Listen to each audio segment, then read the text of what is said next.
धन्यवाद करती हूँ कि आज प्रभु ने मुझे इस्तेमाल करने के लिए यहाँ पर भेजा है। उसका पवित्र आत्मा यहाँ पर काम करेगा। वो मिरेकल करने वाला है, कोई इंसान नहीं।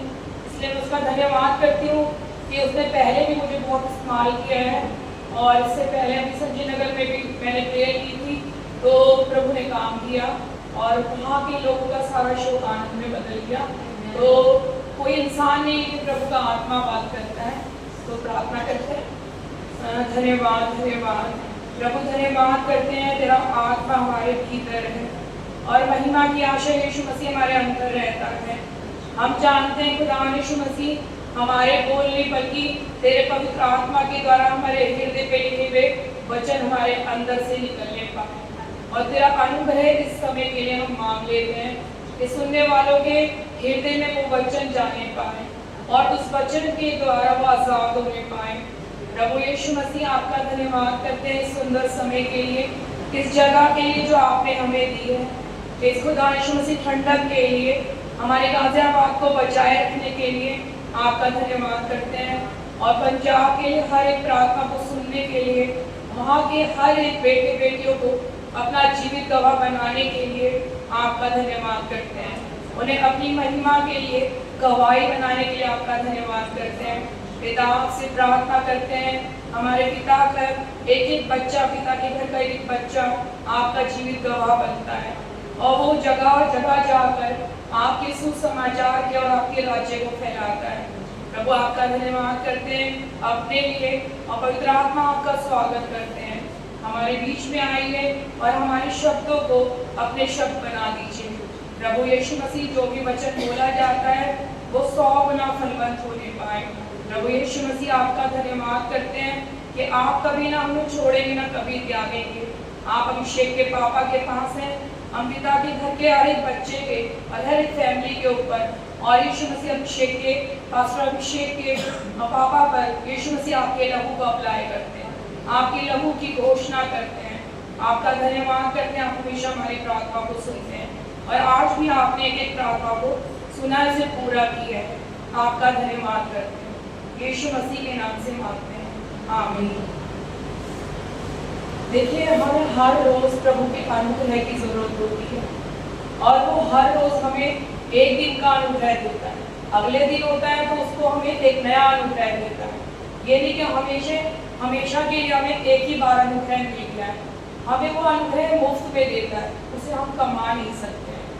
आप कितना भी कोशिश करें कि हम प्रभु की कृपा करके, हम प्रभु की बहुत ज़्यादा आराधना करके, उसकी पूजा करके या उससे अधिक प्रार्थना करके उस अनुग्रह को कमा सकते हैं।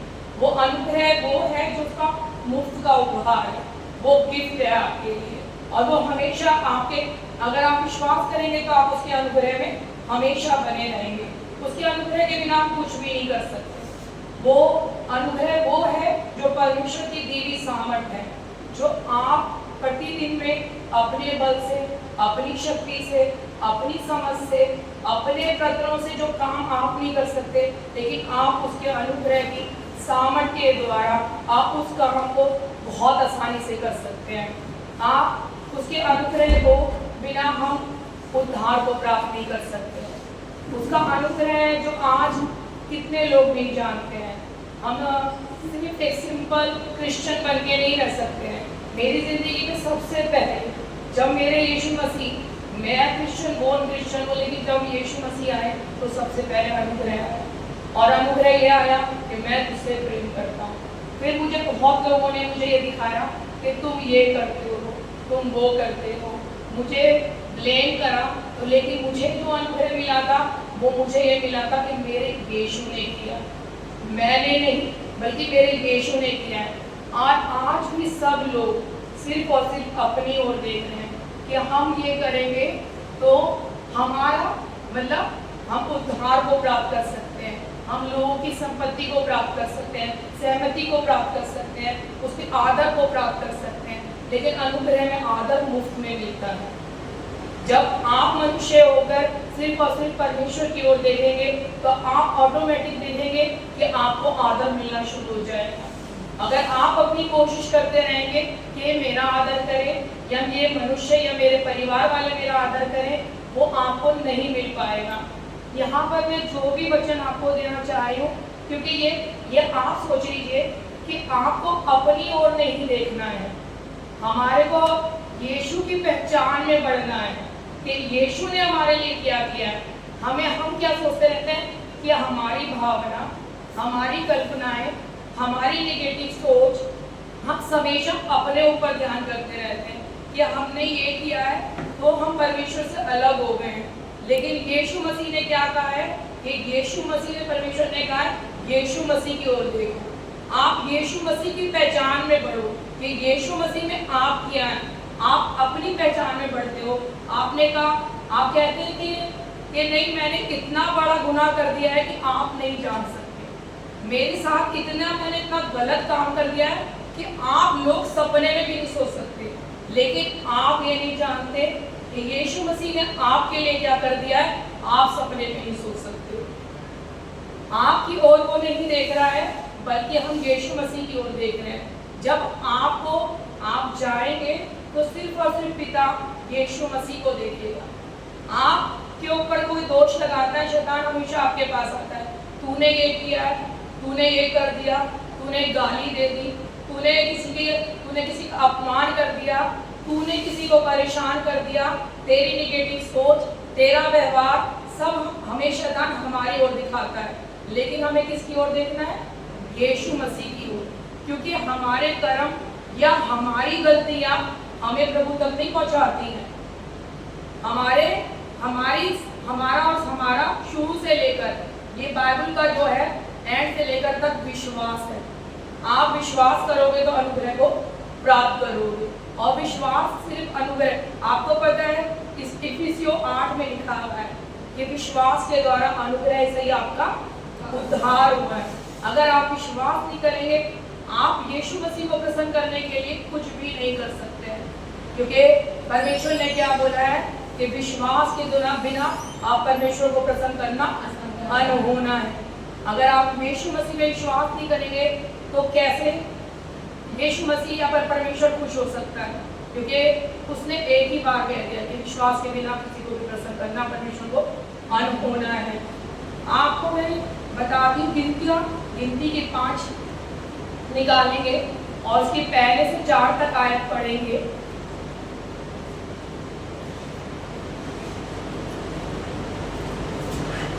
उसमें लिखा है कि उसने मूसा को आज्ञा दी है यहोवा ने कि सारे अशुद्ध मनुष्यों को, जो प्रेमे हो, जिसको जो मतलब किसी ने अर्थी को छू लिया हो, और जो अशुद्ध हो उन सबको, जो कोढ़ी हो, उन्हें सारे छावनी से बाहर निकाल दो। इसमें पढ़ देंगे। फिर यहोवा ने मूसा से कहा, इस्राएलियों को आज्ञा दे कि वे सब कोढ़ियों को और जितनों के प्रेमहे हो और जितने लोग के कारण अशुद्ध हो, उन सबों को छावनी से निकाल दे। ऐसों को चाहे पुरुष हो चाहे स्त्री छावनी से निकाल कर बाहर कर दे। कहीं ऐसा ना हो कि तुम्हारी छावनी जिसके बीच में निवास करता हूँ उनके कारण अशुद्ध हो जाए। देखिए, वो बोलना चाह रहा है कि ऐसी सारी चीजों को निकालो जिससे कि वो अशुद्ध हो जाए। आपको ये पता होना चाहिए कि अशुद्धता फैलती है, लेकिन पवित्रता कोई किसी को नहीं ले सकते हैं। अगर हम किसी बुरी संगति में बैठेंगे तो हम बुरे बन जाएंगे, लेकिन किसी पवित्रता में बैठेंगे तो हम पवित्र खुद भी बन जाएंगे। लेकिन यहाँ पर बताया जा रहा है, जब ये यशायाह में पढ़ेंगे, एक यशायाह और पढ़ेंगे 64 का 6, उसमें भी यही बोला जा रहा है कि हम सब मनुष्य अशुद्ध हैं। ये पुराना नियम है जो मैं पढ़ के बता रही हूँ आपको। हम तो सब के सब अशुद्ध मनुष्य के से हैं, और हमारे धर्म के काम सब के सब मैले चिड़ों के समान हैं। हम सब के सब पत्ते के समान मुरझा जाते हैं, और हमारे अधर्म के कामों ने हमें वायु के समान उड़ा दिया है। देखिए, यहाँ पर ये कहा जा रहा है कि इसमें भी ये कहा जा रहा है कि हम सब के सब अशुद्ध हैं। जब यीशु मसीह आए तो उन्होंने यीशु मसीह के आने से पहले हम सब लोग आत्मिकता में सब मर चुके थे। हमारे अंदर आत्मिकता थी ही नहीं, हम सब अशुद्ध थे। लेकिन जब यीशु मसीह आए, जहाँ यहाँ लिखा हुआ कोड़ियों को निकाल दो, वहीं यीशु मसीह मत्ती 8 में आते हैं और जब पहाड़ से भीड़ के साथ उतर रहे होते हैं तो एक कोड़ी उनको प्रणाम करता और कहता है यदि तू चाहता है तो तू मुझे शुद्ध कर सकता है। और यीशु मसीह ने क्या करा, उसको छुआ और कहा कि मैं चाहता हूँ तू शुद्ध हो जा। जहाँ कोड़ियों को ना आने का, जहाँ कोड़ियों को व्यवस्था के अनुसार घुसने का भी परमिशन नहीं थी, वहीं जहाँ यीशु मसीह आए और उसने उनको छुआ। मत्ती 8 को पढ़ेंगे, मत्ती 8 के पहले से 4 तक। जब मैं उस पहाड़ से उतरा तो एक बड़ी भीड़ उसके पीछे हो रही, और देखो एक कोढ़ी ने पास आकर उसे प्रणाम किया और कहा, हे प्रभु, यदि तू चाहे तो मुझे शुद्ध कर सकता है। यीशु ने हाथ बढ़ाकर उससे छुआ और कहा, मैं चाहता हूँ तू शुद्ध हो जा, और वह तुरंत जोर से शुद्ध हो गया। देखिए यहाँ बताया जा रहा है कि जो अशुद्ध चीज समझी जाती थी, वही जब यीशु मसीह आया तो उसने उसको शुद्ध कर दिया। तो आप अपने माइंड में अपनी भावनाओं के द्वारा, अपनी नेगेटिव सोचों के द्वारा और अपने व्यवहार के द्वारा आप अपने को ब्लेम करते रहते हैं, आप अपनी धार्मिकता को देखते रहते हैं। तो अगर हम अपने ऊपर ध्यान रख रहे हैं तो हम अपनी धार्मिकता को देख रहे हैं, ना कि हम यीशु मसीह की धार्मिकता देख रहे हैं। आज कितने लोग पाप में हैं और दोष लगाते रहते हैं कि हमने पाप कर दिया है। अब हम यीशु मसीह से या परमेश्वर से दूर हट गए हैं। लेकिन हमें हमेशा यीशु मसीह को देखना है। आप सोचो, जब आप अपनी पहचान को यीशु मसीह में देखोगे तो जब यीशु मसीह खड़ा हुआ दिखाया देगा दाहिने स्थान में परमेश्वर के, आप उसमें कोई दोष निकाल सकते हो या आप उसे कोई दंड दे सकते हो? आप वही हो। क्योंकि जब आप जाओगे यीशु मसीह के पास और परमेश्वर के पास तो अपनी चीजों को लेकर नहीं जाओगे, आपको नहीं देखा जाएगा, वो यीशु मसीह को देखा जाएगा कि यीशु मसीह ने क्या कर दिया है, यीशु मसीह ने क्या किया है। अब उन्होंने बोला है वहीं पर जहाँ गिनती में लिखा था कि कोड़ियों को निकाल दो, वहां पर यह भी लिखा हुआ है जो प्रेमे मतलब जो लहू बहना होता है वो लोग अशुद्ध होते हैं, और जिसमें लहू बहना होता है वो शुद्ध नहीं समझा जाता है। लेकिन जब हम मरकुस 5 पढ़ते हैं तो लिखा हुआ है कि एक स्त्री थी जिसे 12 वर्ष से लहू बहने का रोग था, और जिसने अपनी सारी धन संपत्ति उसमें वैदों में उड़ा दी थी, फिर भी वो चंगी नहीं हुई थी। लेकिन उसने बोला था, या यीशु मसीह को मैं अगर छूऊंगी तो मैं चंगी हो जाऊंगी। अगर वो भी व्यवस्था के अनुसार चल रही होती और सोचती कि मेरे लहू बह रहा है, मैं किसी पवित्र स्थान को या पवित्र जल को नहीं छू सकती, तो सोचो। लेकिन जब उसने छुआ और वो अशुद्ध थी लेकिन वो शुद्ध बन गई। तो यीशु मसीह के पास जो आता है वो पूर्ण हो जाता है, वो स्वस्थ हो जाता है, वो चंगाई को प्राप्त करता है, वो पूर्णता को प्राप्त करता है। आपको अपने आप को यीशु मसीह में देखना है। जब मैंने सीखा अनुग्रह तो मेरे जीवन में यही आया कि जितनी भी पत्रियां हैं उसमें देखो कि यीशु मसीह में तुम कौन हो, तुम कौन हो। यीशु मसीह हमने अभी पढ़ा कि हमारी धार्मिकता मैले चिथड़ों के समान है।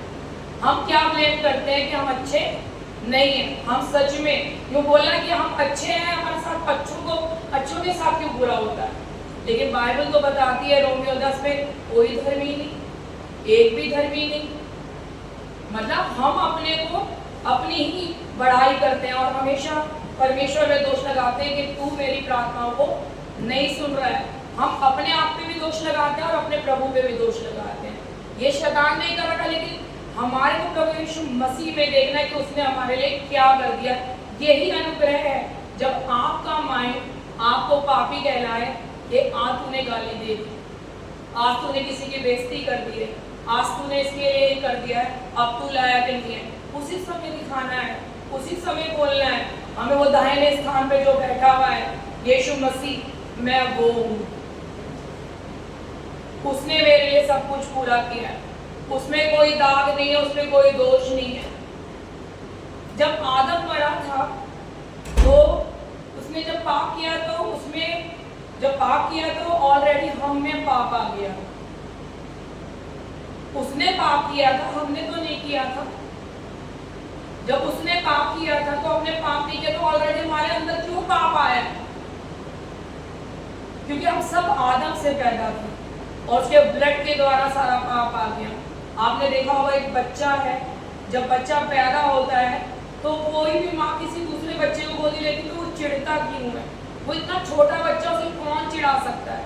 कौन उसके अंदर ये नफरत डाल सकता है कि दूसरे बच्चे को ले रहे तो मेरी माँ क्यों ले रही है? ये तो कोई वही नहीं सिखाता। तो ऑलरेडी हमारे अंदर पाप आ गया। हमने जब ये सोचा कि आदम ने पाप किया है तो हम सब ऑलरेडी पापी हो गए। तो जब एक यीशु मसीह आया और उसने एक धर्म का काम करा, उसने पूरी व्यवस्था को पूरा किया, तो हम क्यों नहीं धर्मी है? क्यों हमारा विवेक हमारे को बार बार दोषी ठहराता है? क्यों हमें समझाया जाता है कि हम निगेटिव सोच के हैं, हमने ये गलत कर दिया, हमने वो गलत कर दिया? परमेश्वर अपने पुत्र को देखता है हमेशा, वो आपके कामों को नहीं देखता है। क्योंकि हमसे बड़े बड़े काम हमारे जो अन्य कास्ट वाले हैं वो हमसे ज्यादा करते हैं। वो धर्म के काम करते हैं, वो सुबह 4 बजे जगते हैं, वो पैदल जाते हैं, वो भंडारे करते हैं, वो कितना दान करते हैं, वो सैक्रिफाइस करते हैं अपनी नींद को। वो 4 बजे उठ के हम 4 बजे उठते हैं, मॉर्निंग वॉक करते हैं। हम कितने लोगों को देखते हैं कितने धर्मी हैं? क्या वो अपनी धार्मिकता के द्वारा परमेश्वर के पास पहुंच सकते हैं? क्योंकि वो पहुंच सकते हैं अगर हम यीशु मसीह को नहीं मानेंगे, हमारे तो पहले वो पहुंच जाएंगे। लेकिन यीशु मसीह ही मार्ग और सत्य और जीवन।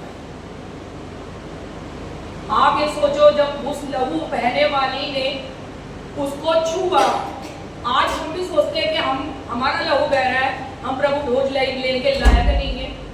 मैंने जब ये क्वेश्चन करा था तो मुझे परमेश्वर की आत्मा ने बोला था, उस स्त्री ने यीशु मसीह को क्यों छुआ?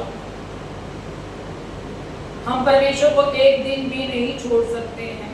हमारे पास कोई हमारी शारीरिक चीज नहीं है जो हमें यीशु मसीह से दूर करे, क्योंकि यीशु मसीह शरीर को नहीं देखता। आज अगर कोई घमंड करे कि मैं सिगरेट नहीं पीता, मैं दारू नहीं पीता, मैं गालियां नहीं देता, मैं इनकी तरह अधर्म के काम नहीं करता, तो खुद वो अपनी धार्मिकता की पूजा कर रहा है, ना कि यीशु मसीह। उसने अपनी धार्मिकता को लिए है। यीशु मसीह को जब आप स्वीकार करते हैं तो उसकी पवित्रता आपके अंदर आती है और ये सारी चीजें यीशु मसीह दूर करता है। जब हमारे अंदर कुछ भी कमी है, धीरे धीरे अर्ज करके यीशु मसीह हमारे को अपने स्वरूप में बदलता है।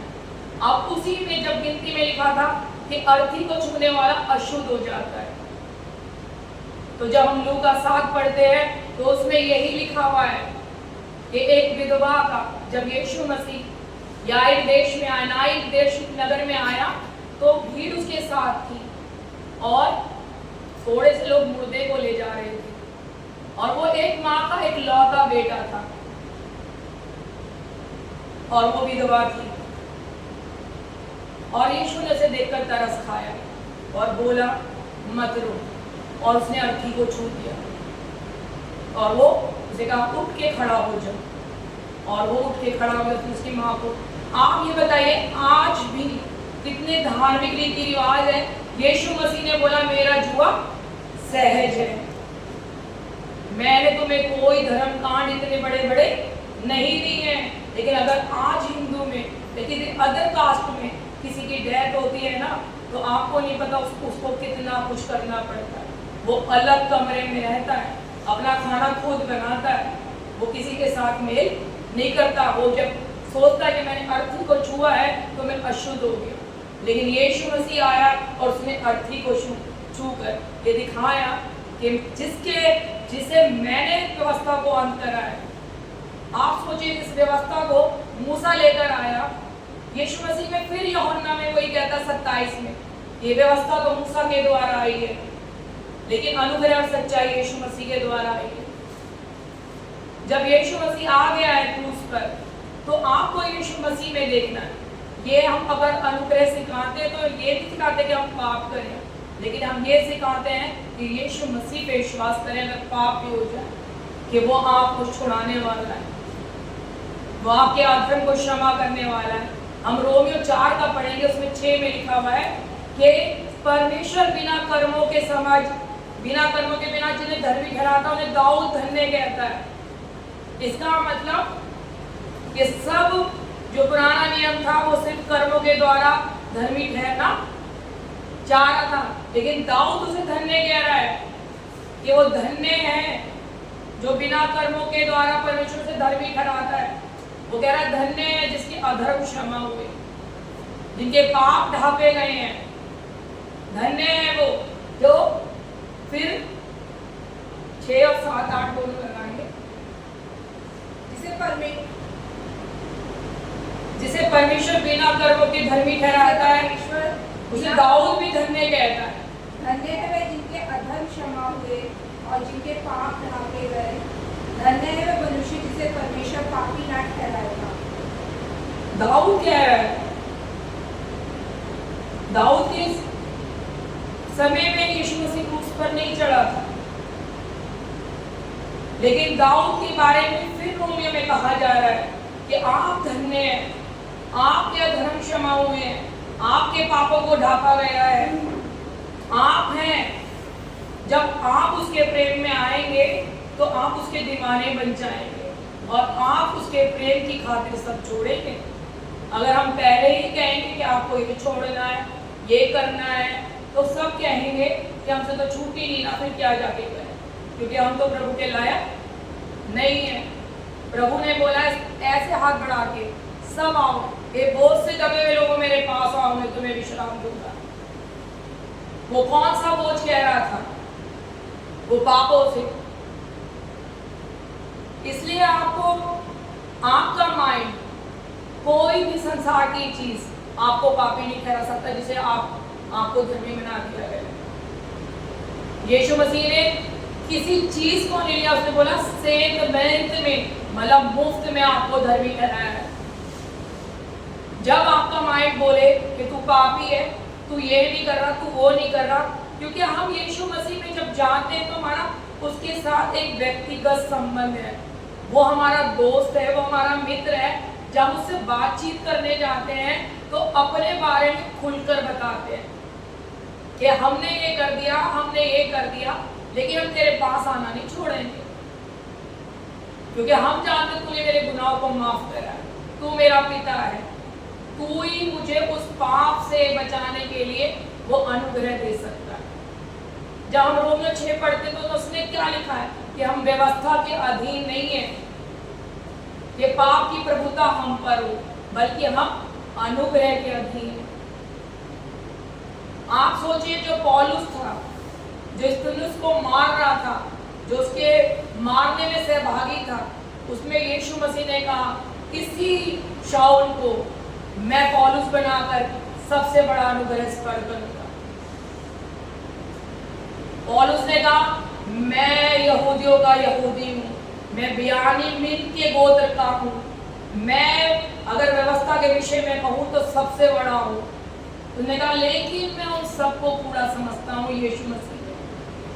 इसलिए हम जो भी हैं, जो भी हमारी धार्मिकता है, हमारी अपनी, हम उसे पूरा समझते हैं, क्योंकि हम यीशु मसीह में हैं धर्मी। हम अपनी धार्मिक, आज हमारे जीवन में जो भी सुधार आया उसके अनुग्रह से आया है, क्योंकि हम उससे प्रेम करते हैं, कि उसने हमें माफ किया है और किसी ने नहीं। अब हम जब पढ़ते हैं उसमें लिखा हुआ है कि यीशु मसीह, हम 17 पढ़ते हैं मती का, तो उसमें लिखा है कि 6 दिन के बाद वो जब पहाड़ पे चढ़ा पतरस, यूहन्ना और याकूब के साथ, तो उसका रूप जो था एक बिल्कुल सूर्य के समान चमकने लगा, उसके वस्त्र सफेद बादलों के समान हो गए और उसे मूसा और एलिया मिलने आए। और जब मूसा एलिया मिलने आए तो पतरस ने सोचा भाई हम भी तंबू बना लेते थी, एक एलिया के लिए, एक मूसा के लिए, एक यीशु मसीह के लिए। लेकिन एक भविष्यवाणी हुई एक बादल से कि ये मेरा प्रिय पुत्र है, इसकी सुनो। तो इसका मतलब भविष्यवक्ता एलिया या मूसा ने जो भी कुछ दिया था वो तो व्यर्थ हो गया ना, वो तो यीशु मसीह की गवाही देता है। जब आप पढ़ेंगे और उसके अनुग्रह में पढ़ेंगे पवित्र आत्मा के द्वारा, आपको इसमें सिर्फ और सिर्फ अनुग्रह मिलेगा। वचन आपको खुद पिता बोल रहा है यीशु मसीह के लिए कि इसकी सुनो, मतलब इसके समान बनो। जब हम यूहन्ना 6 का 27-28 पढ़ते तो उसमें लिखा है कि नाशवान भोजन के लिए परिश्रम मत करो, परंतु उस भोजन के लिए जो अनंत जीवन देता है, वो जीवन यीशु मसीह में है, जिसपे परमेश्वर ने छाप लगाई। तो उसने बोला फिर हम क्या कार्य करें परमेश्वर के, आप क्या कार्य कर सकते हैं? आगे लिखा हुआ है कि सिर्फ और सिर्फ जो यीशु मसीह को भेजा गया उस पर विश्वास करें। उसने क्या किया है उस पर विश्वास करें। आपको कोई भी आपका माइंड, चाहे आपके बार बार आपके दिमाग में आपकी भावना आए, आप पर कोई दोष लगाए कि तुम ऐसे हो, तुम ऐसे हो, लेकिन आपको जब हरा देंगे आप उसको, आप बोलोगे कि मैं यीशु मसीह में धर्मी हूं। बहुत बार मुझे बताया गया कि तुम तो यीशु मसीह में हो, तुम ऐसे कैसे बोल सकती हो? तो मैंने कहा मेरी धार्मिकता नहीं है, मैं तो गिर जाऊंगी, मैं तो यीशु मसीह में धर्मी हूँ। हम यीशु मसीह को दिखाते हैं कि उसने किया है। जब कोई हम पे ब्लेम करता है तो हम उसको जवाब देना आना चाहिए कि मैं अपनी धार्मिकता पे नहीं चल रही हूँ, बल्कि मैं अपने यीशु मसीह की धार्मिकता को लेके जा रही हूँ, जो स्वयं जिसने परमेश्वर ने यीशु मसीह के द्वारा अपनी धार्मिकता को बनाया है, जो कोई भी छीन नहीं सकता है आपसे। स्वयं आप भी नहीं छीन सकते हैं, ना कोई और छीन सकता है, क्योंकि क्रूस पर उसने आपको सब कुछ दे दिया है। फिर से एक और घमंड कर रहा था, और उसने घमंड में ये बोला, एक 18 का 18 निकालेंगे, लूका 18 का 18।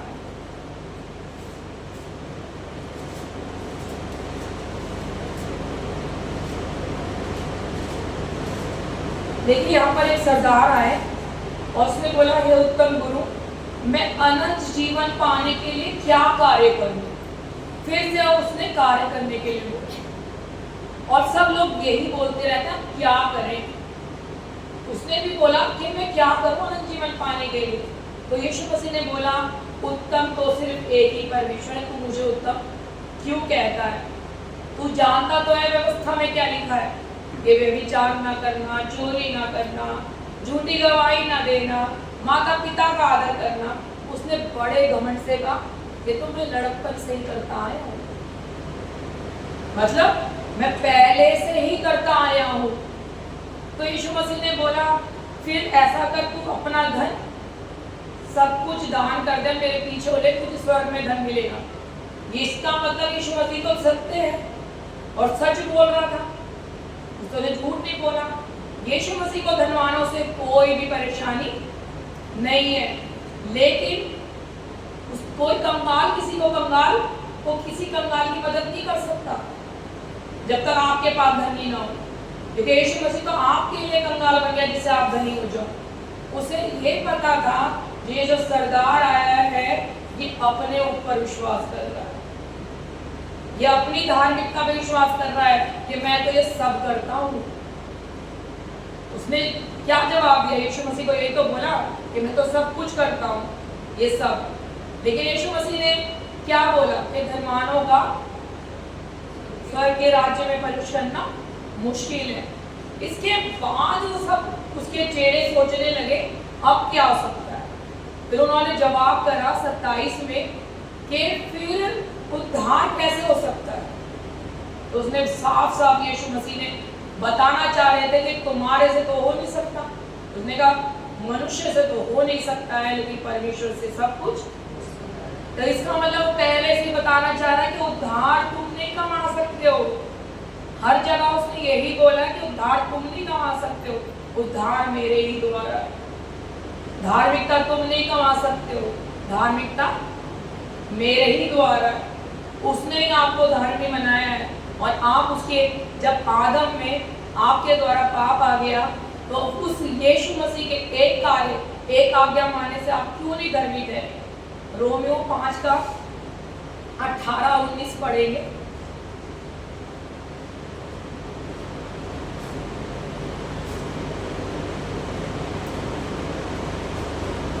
इसलिए जैसा एक अपराध सब मनुष्य के लिए दंड की आज्ञा का कारण हुआ, वैसे ही एक धर्म का काम भी सब मनुष्य के लिए जीवन के निमित्त धर्मी ठहराए जाने का कारण हुआ। क्योंकि जैसा एक मनुष्य ने आज्ञा न मानने से बहुत लोग पापी ठहरे, वैसे एक मनुष्य के आज्ञा मानने से बहुत लोग धर्मी ठहरे। देखिए, वो मनुष्य तो आदम था जिसने आज्ञा नहीं मानी थी, जिसके द्वारा हम अधर्मी ठहरे थे। और वो दूसरा मनुष्य यीशु मसीह जिसने आज्ञा का पालन करा और पूरी चीज करी दी है। जब हम उसके द्वारा पापी बन गए थे, तो हम इसके द्वारा धर्मी क्यों नहीं ठहरे?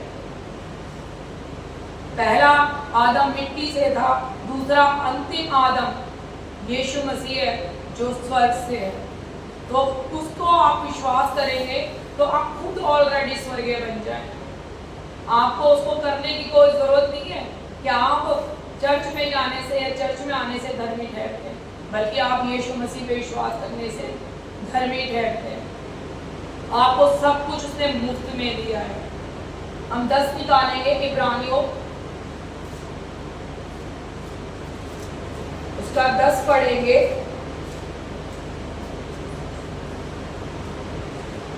उसमें लिखा है, उसने उस मसीह की देह के द्वारा आपको एक ही बार पवित्र किया है, चढ़ावे के द्वारा, उसकी इच्छा से। उसकी इच्छा मतलब परमेश्वर की इच्छा से। यहाँ ये उसकी इच्छा मतलब परमेश्वर की इच्छा से हम यीशु मसीह की देह पे एक ही बार बलिदान के चढ़ाए जाने के द्वारा पवित्र किए गए। आप यीशु मसीह दोबारा बलिदान नहीं होगा। और आपकी पवित्रता को जब दे दिया गया, तो कोई भी, आप खुद भी अपवित्र नहीं बन सकते हो। और आपके लिए चढ़ाया गया है, उसकी देह आपके लिए दी गई है। आप विश्वास के द्वारा ही ग्रहण कर सकते हैं। लेकिन आप खुद सोचो, जब यहाँ पर इकट्ठे होते हैं, हम संत कहते हैं, पवित्र संत इकट्ठे हुए हैं यहाँ पर, क्योंकि हमने भी ये शब्द सुना है। जब हम इकट्ठे होते थे, तो जब हम अनुग्रह के अधीन आए, तो वो हमें संत कहते थे। कहते थे तुम पवित्र हो, तुम पवित्र हो, तुम्हारे बीच में आत्मा आता है। तो हम सोचते थे हम कैसे पवित्र हैं? अनुग्रह यही सिखाता है कि हम पवित्र हैं। तुम संत हो, तुम उसकी पुत्र हो, उसकी संतान हो। जब आप संतान ठहरे, तो आपको कोई भी पापी नहीं ठहरा सकता। आप इसका 14 पढ़ेंगे, इब्रानियों 10 का 14। क्योंकि उसने एक ही चढ़ावे के द्वारा उन्हें जो पवित्र किए जाते हैं सर्वदा के लिए सिद्ध कर दिया है। देखिए, आपको सर्वदा के लिए सिद्ध कर दिया है। आप कैसे ग्रहण करेंगे? विश्वास के द्वारा। आप सिद्ध बनने की दौड़ में या होड़ में मत रहिए कि भैया ये लड़की बड़ी अच्छी प्रार्थना करती है, ये वहाँ अच्छा वचन देती है, तो ये तो बड़ी सिद्ध है। नहीं, आप लोग भी सिद्ध हो, आप लोग भी परफेक्ट हो। और एक ही चढ़ावा के लिए द्वारा सर्वदा के लिए, मतलब अनंत जीवन के लिए आपको सिद्ध किया गया है यीशु मसीह, उसकी देह के द्वारा। आप जाइए, आप पत्रियों को पढ़िए, और उसकी पत्री में आप जाके प्रार्थना कीजिए कि पवित्र आत्मा आप मुझे वो अनुग्रह दीजिए कि मैं जान सकूं कि मैं यीशु मसीह में क्या हूं। जब आप पवित्र हो, आप सिद्ध हो, जब आप अपने विवेक में लिख लोगे, यहाँ पर आगे लिखा हुआ है 16 में ही 10 के, कि मैं अपने नियम और अपनी नई वाचा को उनके हृदय पर लिखूंगा और उनके विवेकों में डाल दूंगा। मतलब आप अपने विवेक में बिठा लीजिए आप धर्मी हैं, अपनी सोच में बिठा लीजिए आप धर्मी हैं, आप सिद्ध हैं, आपके कर्म आपको प्रभु से अलग नहीं कर सकते, क्योंकि आपके कर्म आपको सिद्ध नहीं बना सकते, तो आपके कर्म आपको प्रभु से दूर भी नहीं कर सकते। आपकी धार्मिकता प्रभु तक नहीं ले जा सकती आपको, तो आपकी अधार्मिकता भी प्रभु से आपको दूर नहीं कर सकती। हम ये ना सोचे हमने ये कर दिया, हमने ये कर दिया, हमने वो कर दिया। हमेशा आप यीशु को देखिए कि यीशु ने आपके लिए क्या कर दिया। आपको क्रूस पर देखना है कि उसने क्या कर दिया आपके लिए। तो वो ये कह रहा है कि मैं अब जो नई वाचा है आपके हृदय पे और आपके विवेक पे लिखूंगा। ये नई वाचा यह है कि यीशु ने आपके लिए कर दिया है, यीशु ने आपको सिद्ध कर दिया है। ये हमारा परमिशन नहीं है। जब हम यीशु की पवित्रता को लेते हैं तो वो हमें धीरे धीरे पवित्र बनाता है। हम किसी को कंडम नहीं कर सकते कि तुम तो अभी चर्च में आए थे, तुम ऐसी बात कर रहे हो, तुम ऐसे कैसे हो सकते हो। हमें न्याय करने के लिए बुलाया ही नहीं है, हमारा न्याय हो चुका है। यीशु मसीह स्वर्ग पे बैठा है, दाहिने स्थान पर बैठा है, वो हमारा पहचान है। जब हम जानते तो जाते हैं तो परमेश्वर हमें थोड़ी देखता है, वो तो यीशु मसीह को देखता है जिसने सर्वदा के लिए हमारा सब कुछ कर दिया है। आप अपने विवेक में बिठाओ कि आप पापी नहीं हो, आप धर्मी हो, आप अपने हृदय में हो। जब भी कोई सोच आए, कोई निगेटिव चीज आए, कोई गलत आए और आपको दिखाए कि तू गलत है, लेकिन यीशु मसीह आपके हमेशा करेगा, परमेश्वर आपके करेगा, क्योंकि यीशु मसीह और परमेश्वर सिर्फ और सिर्फ यीशु मसीह के बलिदान को देखता है। उसमें लिखा क्या है, कहते हैं गलातियों में 2:21 में पढ़ेंगे। उसने बोला मैं उसकी अनुग्रह को व्यर्थ नहीं ठहराता। पौलुस बोल रहा है कि मैं परमेश्वर के अनुग्रह को व्यर्थ नहीं ठहराता। यदि व्यवस्था के द्वारा, कर्मों के द्वारा ही धार्मिकता होती तो मसीह का मरना व्यर्थ होता। यहाँ पढ़िए आप, अब पढ़ोगे जब आपको पता चलेगा। परमेश्वर के अनुग्रह को व्यर्थ नहीं ठहराता, क्योंकि यदि व्यवस्था के द्वारा धार्मिकता होती तो मसीह का मरना व्यर्थ होता। यदि हमारे कर्मों के द्वारा ही हम धर्मी ठहरते तो यीशु मसीह क्यों आया? यीशु मसीह के आने के बाद भी हर एक जन ये क्यों कहता है तुम ऐसे हो, तुम वैसे हो, तुम्हें ये करना है, तुम्हें वो करना है। हम जब यहाँ आते हैं, चर्च में इकट्ठे होते हैं, तो हम उसकी आराधना के लिए, उसके वचन को सीखने के लिए, उसके अनुग्रह में बढ़ने के लिए। हम किसी धार्मिकता के द्वारा यहाँ इकट्ठे नहीं होते हैं कि परमेश्वर हमारे से खुश हो जाएगा आज चर्च गए हैं तो नहीं। हम उसके अनुग्रह में और प्राप्त करने के लिए, हम उससे प्रेम करते हैं, इसलिए यहाँ इकट्ठे होते हैं। उसका प्रेम है हमारे को बचाता है, उसने शुरू से हमसे प्रेम किया है। व्यवस्था बीच में आ गई। यहूदी लोग हमसे बढ़ बढ़ के काम करते हैं, वो अपने कर्मों पे बहुत विश्वास करते हैं। वो जितने करते हैं, उन्होंने क्या बोला, जब हम पढ़ते हैं रोमियो में तो ये लिखा हुआ 3 में कि अगर खतना वाले भी विश्वास से धर्मी ठहरेंगे और अन्य जाति भी विश्वास से धर्मी ठहरेंगे। कोई कर्मों के द्वारा कोई कभी भी धर्मी नहीं ठहरेगा। व्यवस्था तो हमारे लिए शिक्षक थी कि हम यीशु मसीह तक पहुंच सके। अब जब विश्वास आ गया है तो हमारे लिए उस शिक्षा की जरूरत नहीं है, क्योंकि उस शिक्षा में हमारी रखवाली होती थी। हम 8 पढ़ेंगे इब्रानियों,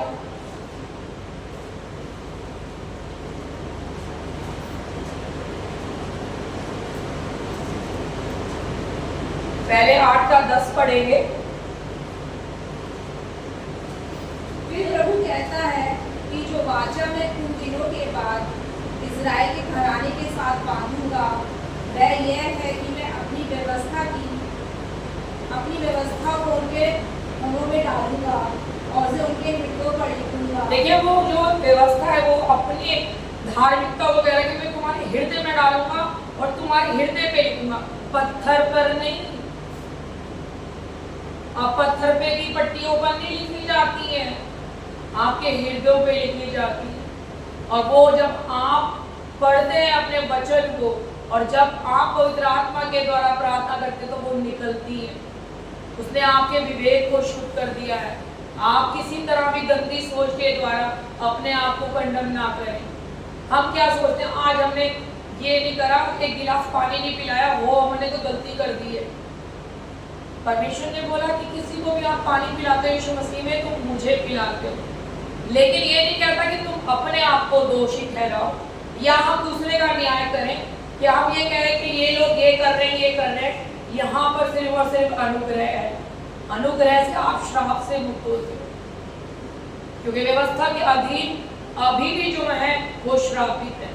जब आप गलातियों पढ़ेंगे, उसका 13 पढ़ेंगे, तो यही लिखा है, जो अब भी व्यवस्था के द्वारा धर्मी ठहरना चाहता है वो श्रापित है। क्योंकि कोई ना कोई तो चीज गलत हो जाती है। कोई भी व्यवस्था को पूरा नहीं कर सकता था, एक यीशु मसीह है जिसने व्यवस्था को पूरा किया।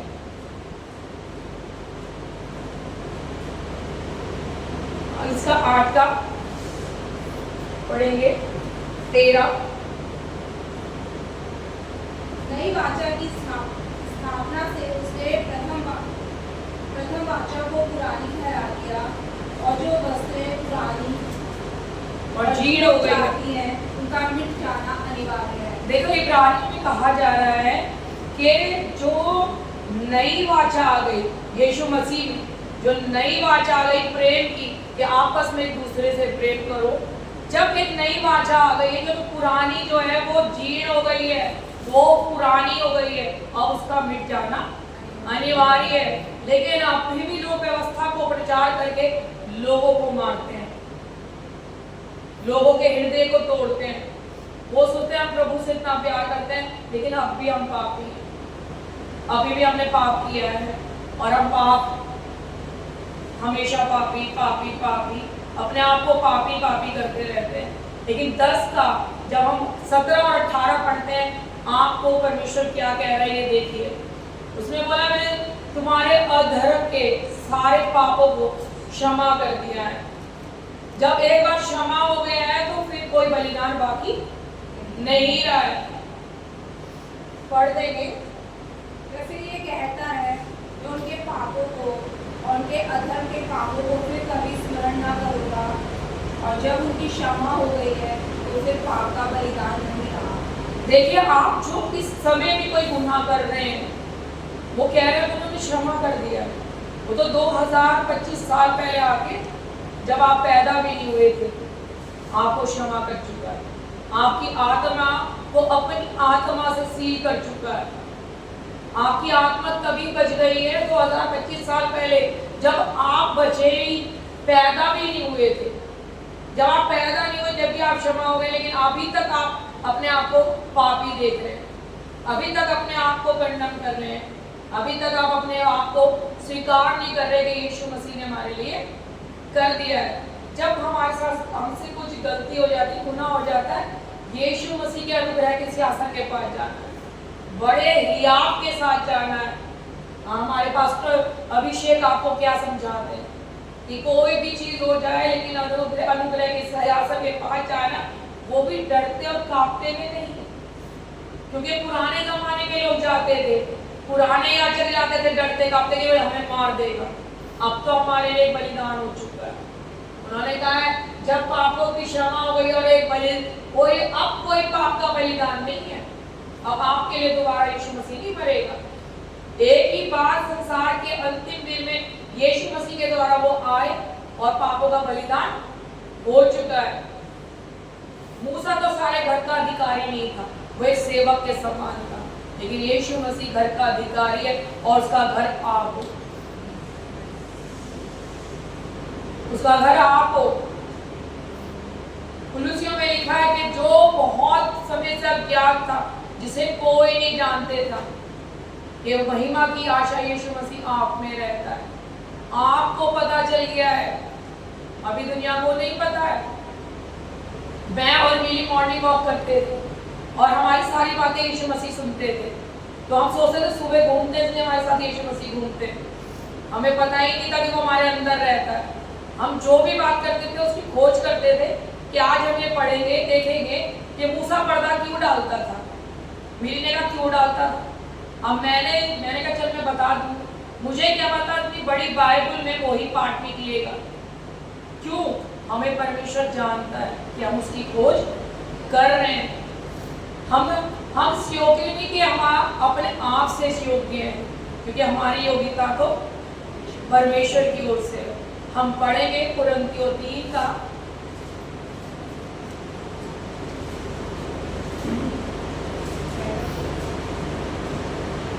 5 और 6, दूसरा कुरिन्थियों 3 का 5 और 6 कि हमें नई वाचा के सेवक होने के लिए बुलाया गया है, शब्द के सेवक नहीं। शब्द तो मारता है लेकिन आत्मा जिलाता है। पढ़ देंगे। यह नहीं कि हम अपने आप से योग्य हैं कि अपनी ओर से किसी बात का विचार कर सके, पर हमारी योग्यता परमेश्वर की ओर से है। देखिए, हम किसी तरह भी योग्य नहीं है। आज अगर हम टीचर हैं तो उसकी योग्यता से हैं। आज मैं होटल में काम करती हूँ तो उसकी योग्यता से। आज प्रचार कर रही हूँ तो उसकी योग्यता से। आप घर को संभाल रहे हैं तो उसकी योग्यता से। अपने बच्चों को देख रहे हैं तो उसकी योग्यता से। आप किसी की सेवा कर रहे हैं तो उसकी योग्यता से। क्योंकि हम बड़ी जल्दी कहने लगते हैं, हाय हम तो कितने अच्छे हैं। अच्छे हम नहीं, प्रभु यीशु मसीह। हम यीशु मसीह में अच्छे हैं, हम अपने आप में अच्छे नहीं हैं। क्योंकि अगर हम अपने ऊपर भी तरस खाते हैं और अपने आप की सेवा करते हैं, हम फिर अपनी धार्मिकता की सेवा करते हैं, कि हमारे साथ गलत हो रहा है। यहाँ लिखा है कि हम शब्द के सेवक नहीं हैं। शब्द जो पत्थर की पट्टियों पे आए थे, हम आत्मा के चलाए चलते हैं, हम आत्मा के सेवक हैं। और जब हम इसके आगे इसी का कुरिन्थियों 14 पढ़ेंगे, 12 पढ़ेंगे तो ये कह रहे हैं कि अभी भी जो कोई व्यवस्था की पुस्तक को पढ़ता है, मूसा की पुस्तक को पढ़ता है, तो उनके पर्दा पड़ा हुआ उनके ऊपर। लेकिन जब वो मसीह में आते हैं तो मसीह में वो उठ जाता है। मतलब ये मसीह में जब आप आएंगे तो आप जान जाएंगे आप धर्मी हैं, आप संत हैं, आप पवित्र याजकों का समाज है। आप धर्मी हो। आपकी कोई भी चीज, कोई नशा, कोई गालियां, कोई अधर्म का काम आपको यीशु मसीह से अलग नहीं कर सकता। आप अपनी धार्मिकता के द्वारा धर्मी नहीं हो, क्योंकि वो सेंट में आप धर्मी ठहराए गए। जब हम पहचान गए उसकी पहचान में कि हम उसके बच्चे हैं, उसकी संतान है, उसने हमें धर्मी ठहराया है, तो आपका विवेक कभी भी आपको, आपकी भावनाएं आपको बंधन नहीं कर सकती। तो हमें उसके अनुग्रह को जानना है कि जहाँ कहीं बहुत ज्यादा अनुग्रह हुआ है ना, जहाँ ज्यादा पाप हुआ है वहां बहुत अनुग्रह हुआ। आप जब आप आत्मा के अनुसार पढ़ोगे तो आपको सिर्फ और सिर्फ अनुग्रह ही दिखाई देगा। दाऊद तड़प रहा है, दाऊद पहले से ही भजन संहिता में कह रहा है कि धन्य है वे जिनके अधर्म क्षमा हुए हैं, जिनके पापों को ढांपा गया है, जिन्हें परमेश्वर पापी न ठहरा। दाऊद ही भजन संहिता की 103 में कहता है कि कोई भी आपके अधर्म के अनुसार उसने आपका बदला नहीं दिया है आपको, और आपके अधर्म को कितना उदय जल से अस्थिर तल तक को दूर कर दिया है। और जैसे पिता अपने बालकों पे दया करता है, वैसे वो आप पर दया करता है। वो तो दाऊद पहले से भविष्यवाणी कर रहा है हमारे लिए। भजन संहिता 13 और 10 पढ़ देंगे। 103 का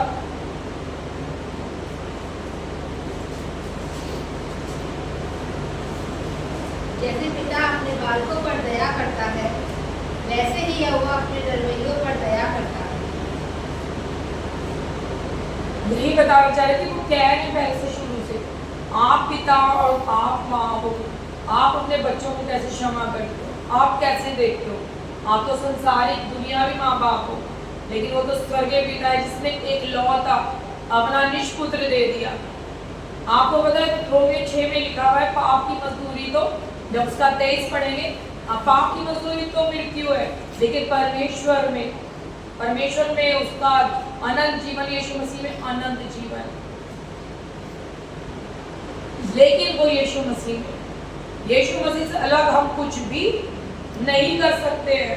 यीशु मसीह ने मेरे को एक अपने ही उसमें बताया कि तुम मुझसे अलग होकर छोटे से छोटा भी काम नहीं कर सकते, मतलब बहुत छोटा। हम यीशु मसीह से अलग होकर कुछ भी करना चाहेंगे, हम नहीं कर सकते। छोटा तो बहुत छोटा होता है। हम सोचते हैं अरे ये कोई बात नहीं, इसके लिए प्रेयर क्या करनी, तो खुद कर सकते हैं। लेकिन मैंने अपने जीवन में ये सीखा है कि जो मैं कर भी सकती हूँ, मैं पहले प्रभु के सामने रखती हूँ, क्योंकि मैं वो कर भी नहीं सकती यदि उसका अनुग्रह ना हो। हमने अपनी मम्मी के लिए जब भी प्रार्थना करवाई है, हमारे घर में जब भी प्रार्थना होती थी, हम सब कुछ कर सकते थे, लेकिन हमें पता था हम कुछ नहीं कर सकते अगर हम प्रार्थना नहीं करेंगे। बारिश को हम नहीं रोक सकते, हवा को हम नहीं चला सकते। मेरी मम्मी का अभी जब 40वां था तो मैंने और मेरी ने प्रार्थना करी थी कि अच्छा मौसम हो जाए, क्योंकि गर्मी थी तो हमें कूलर और पंखे लगाने पड़ते अगर हम सब चीज़ें मंगाते टेंट से। और आप सोच नहीं सकते कितनी ठंडी हवा चली। हमने जब भी उस पर अनुग्रह मांगा है, उसने हमें दे दिया, क्योंकि हमें जानते हैं कि हमारे घर में पेंटिंग नहीं हो रही थी, हमारे घर में पैसा था, लेकिन हमें पेंटर नहीं मिल रहा था। जब हमने प्रार्थना करी तो हमें सब कुछ मिला। उसका अनुग्रह है। आप अनुग्रह को जानिए, उसके अनुग्रह को जानिए कि आप जब भी कोई भी काम करते हैं उससे उसके अनुग्रह को मांगिए। आप जब भी कभी निराश होते हैं, कोई भी चीज आपसे नहीं छूट रही है, बस उस चीज के लिए अनुग्रह मांगिए कि मैं ये चीज छोड़ना चाहता हूँ। आपका अनुग्रह हो, लेकिन मैं यीशु मसीह में धर्मी हूँ, मैं यीशु मसीह में परमेश्वर की धार्मिकता हूँ, मैं यीशु मसीह हमारे लिए श्रापित हुआ जिससे हम आशीषित हो जाए। मैं हमेशा रोज क्लेम करती हूँ, घोषणा करती हूँ, यीशु मसीह में तुझ में एक नई सृष्टि हूँ। यीशु मसीह मैं जानती हूँ तूने धनी होकर के हमारे लिए कंगाल बना, ताकि तेरे कंगाल हो जाने से हम धनी बन जाएं। तू हमारे लिए लज्जित किया गया है जिससे कि हमें आदर सम्मान मिले। तुझे परमेश्वर ने अस्वीकार किया है जिससे कि हमें स्वीकार किया है। वो हमारे लिए सब कुछ करा उसने जिससे कि हम स्वीकार किए जाए। तो हम अपनी धार्मिकता को नहीं देखते बल्कि परमेश्वर की धार्मिकता को देखते हैं। हम एक वचन और पढ़ते हैं, इफिसियों 2:8।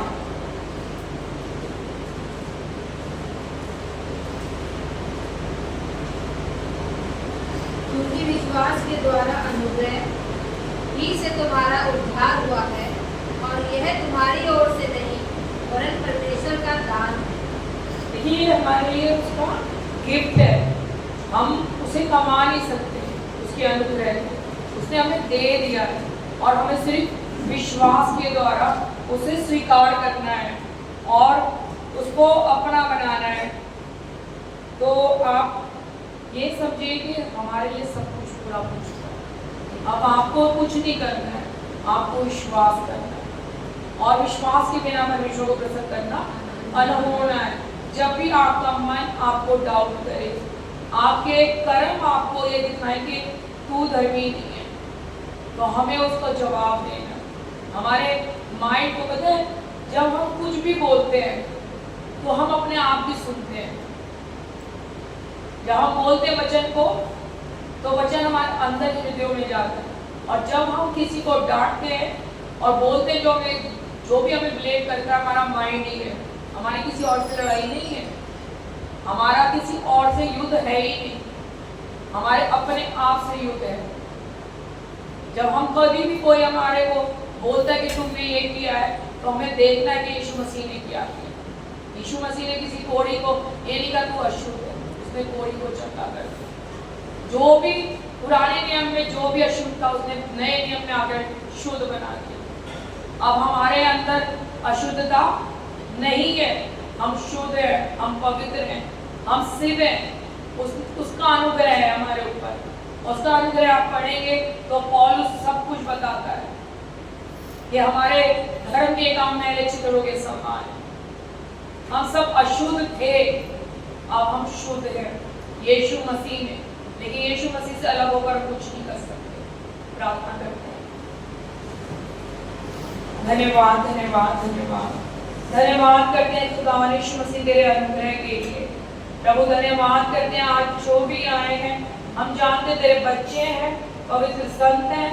यीशु मसीह आपके याजक है, आपके बच्चे हैं, आपकी संतान है और आपके राज्य को फैलाने वाले हैं, आपके अनुग्रह को फैलाने वाले हैं।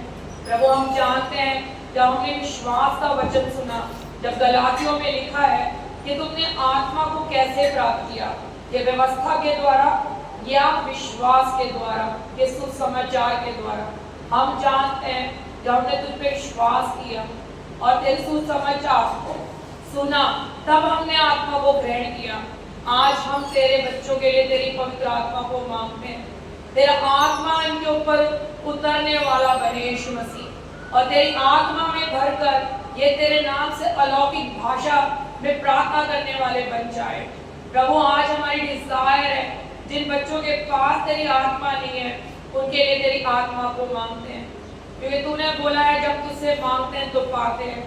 यीशु मसीह तेरी आत्मा के लिए मांगते हैं, यहाँ तेरी उपस्थिति होने पाए। जितने लोग बीमार हैं आज यीशु मसीह तू ने जानता है, क्योंकि तेरे कोड़े खाने से वो चंगे हो चुके हैं। प्रभु यीशु मसीह हम जानते हैं जिनके पास घटी कमी है उनको तू जानता है, क्योंकि तू खुदा यीशु मसीह धनी होकर भी उनके लिए कंगाल बना, ताकि तेरे कंगाल हो जाने से वो धनी बन जाए। प्रभु यीशु मसीह तेरा अनुग्रह है। यीशु मसीह जो हम यहाँ पर खुदा यीशु मसीह मिट नहीं गए बल्कि जिंदा है यीशु मसीह, और यीशु मसीह तेरा नाम की महिमा के लिए इस्तेमाल होते हैं। हर एक बच्चे को तेरे राज्य के लिए बुलाते हैं, तेरे राज्य को फैलाने वाले बन जाए। प्रभु यीशु मसीह तूने हमें मौका दिया कि तेरी महिमा कर सके, तेरी स्तुति कर सके, तेरी आराधना कर सके। इस कलीसिया के, इस पिता के घर के किसी भी बच्चा बीमार है यीशु मसीह, उनको तू संभाल, उनके बीमारी के बिस्तरे को तू पलट कर उन्हें खड़ा कर। यीशु मसीह हम जानते हैं कि खुदा यीशु मसीह घर में 7 बार भी गिरे तो भी तूने उठाकर खड़ा करता है। हम जानते हैं यीशु मसीह धर्मियों पे बहुत सारी विपत्तियां पड़ती तो हैं, लेकिन उन सब से तू मुक्त करता है, उनकी हड्डी हड्डी की रक्षा करता है। हम अभिषेक के पापा पर तेरे लहू की घोषणा करते हैं, यहाँ तेरे बेटे बेटियों पर तेरे लहू की घोषणा करते हैं। खुदा यीशु मसीह हम तेरा धन्यवाद करते हैं कि तेरे अनुग्रह से हम सब कुछ हमें मिल चुका है, तूने सब कुछ पूरा कर चुका है। हमारा विवेक हमें दोषी नहीं ठहराता, बल्कि हमारा विवेक तेरे याद दिलाता है कि तू दाहिने स्थान है और तुझ में है हम, तूने हमारे लिए सब कुछ पूरा किया है। हम तेरा धन्यवाद करते हैं, धन्यवाद करते हैं, यीशु मसीह के नाम से मांगते हैं, आमीन।